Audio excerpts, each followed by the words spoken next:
Okay, so hey, my name is Neal, and today I'll be talking about the effects of greed on people's mental health.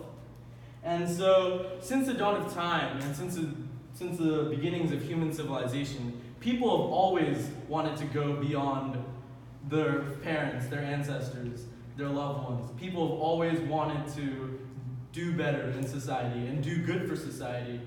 But how does doing good for society impact people's mental health? How does it impact their relationships? How does it impact their relationship with society as a whole? And how does it relate to, how does it really impact their psychological health as a whole? So, when a person becomes fixated on constantly obtaining objects, also known as greed, we notice that this has a very profound impact on their psychological health. And it's very important for humans to determine whether or not this greed has a good impact on people's health, because it impacts their decision making and their livelihood and their relationship with others on a daily basis. So, with this, I came up with the question that how does greed impact a person's mental health? And through the social, ethical, and scientific lenses, and through all my research, I've come to the conclusion that greed has a very negative impact on people's mental health. So, through the social lens, I found a University of Buffalo study showing that when people tie their self-worth to their income, people tend to engage in more comparisons and tend to be more anxious and have social anxiety. And this is a direct result of the idea that people should continuously be ambitious and people should continuously strive for greatness in accumulating wealth and accumulating material possessions. And since this is the case, unfortunately, people's relationships with others tend to be worse as people tend to be more isolated and more astray from the rest of society and have worse relationships with people that they know and they love. Another example of this would be the stimulus source of Frida Kahlo's picture, which was a picture of her standing in between Mexico and in the rich and with its rich and cultural traditions, and America, which was completely industrialized and people were constantly focused on making money. So Kahlo wanted to depict that the idea of constantly wanting to make money and being industrialized and focusing on expanding human contributions to society as a whole actually has a profoundly negative impact on the livelihood of the people living in that society, as their relationships tend to be worse off and they tend to be more isolated instead of working together as a community with other people. And another NIH study showed that among suburban girls in the 10th grade, 1 in 5 reported clinically significant levels of depressive symptoms, reflecting 3 times higher than the rate of girls who do not live in suburban areas. And as we know today in society, people who tend to live in suburban areas tend to make more money and have better lifestyle than those who live in urban and rural areas. So, since this is the case, we would often wonder how come these girls who live in suburban areas and are living happy lives would go through depressive symptoms and even get depressive disorder.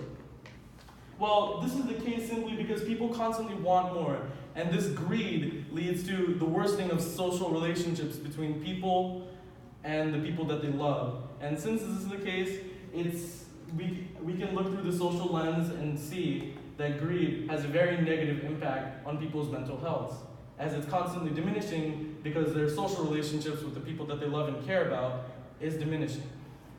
And then through the ethical lens, we can see how this diminishing of their social relationships unfortunately leads to unethical decision making.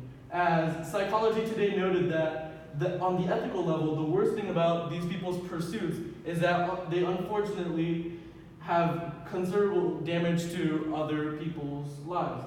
So the decision making that people make unfortunately has a very profoundly negative impact on the people around them, and thus it's very unethical to have negative impacts on the people that you know, you care about, or even just people that you don't even know, because you're damaging other people's lives, and that's never good, and that's obviously very unethical of someone to do so. But this constant striving, this constant wanting more, unfortunately leads people to make these kind of decisions. And then another NIH study showed how suburban girls, 72% of them reported drinking alcohol, compared to 61% of girls in rural and urban areas reporting of drinking alcohol. So, once again, we're going back to the idea of how these suburban girls who are living in very rich and aristocratic lives and living with their families are unfortunately their social relationships are diminishing with their people that they love, and their decision making is extremely poor, as they have reported to be drinking alcohol or have drunk alcohol in the past. And this is a result of the constant wanting, the constant desire for new things over and over.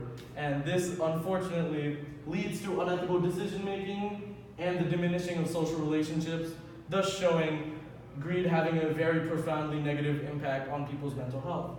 And another example would be another stimulus sources that I used, which was vanishing voices. As 78% of the world's population speaks the world's largest languages, while the smallest languages only contain a mere 8.25 million people speaking them. And as more than 1,000 languages are listed as critically or severely endangered. And you would wonder how this would relate to unethical decision making. But because people and their parents want them to strive and improve in society and make better use of their lives and gain material possessions, we have come to the conclusion that they let go of their old traditions and their old values that made them them. And unfortunately, this is a very unethical decision, as you can see so many languages and so many cultures are dying out as a result of people constantly wanting to succeed in society. And another lens we can look at is the scientific lens, as the University of Minnesota found that while per capita income in the U.S. rose 150% from 1946 to 1990, the U.S. depression rates have also risen 10 times in that same 50-year period. And this is as a result of both damaging social relationships and damaging unethical decisions. And we've also learned, I also found a quote by Psychology Today saying that I've learned that wealth can be passed down from both, how wealth being passed down has psychological risks to it, and people can suffer entitlement, alienation, and depression. So that continues to back up that idea. And the rebuttal is that capitalism thrives on people speaking, people doing well, and greed motivates us, is another idea that refutes the whole greed has a negative impact on people. And based on this, I've come to the conclusion that people who are greedy should begin volunteering and donating to charity. However, while this may help people and help people in need and help people who are greedy deviate their focus to helping others out, we cannot control people's decision making, and unfortunately, people who want to be greedy can continue to do so. So yeah, and I'm done. Okay, Neal. So for your first question, how did you select the strategies you used to gather information or conduct research? Were they effective? So I started looking for data that backed up these ideas. So I was looking through various studies on different sources like Britannica, and that helped me find various good resources that back up my claim. Okay, for your second question, if you had more time, what additional research would you conduct related to this issue? I would conduct more research revolving around the idea of how greed impacts social relationships, because I feel like that was probably my weakest lens of all.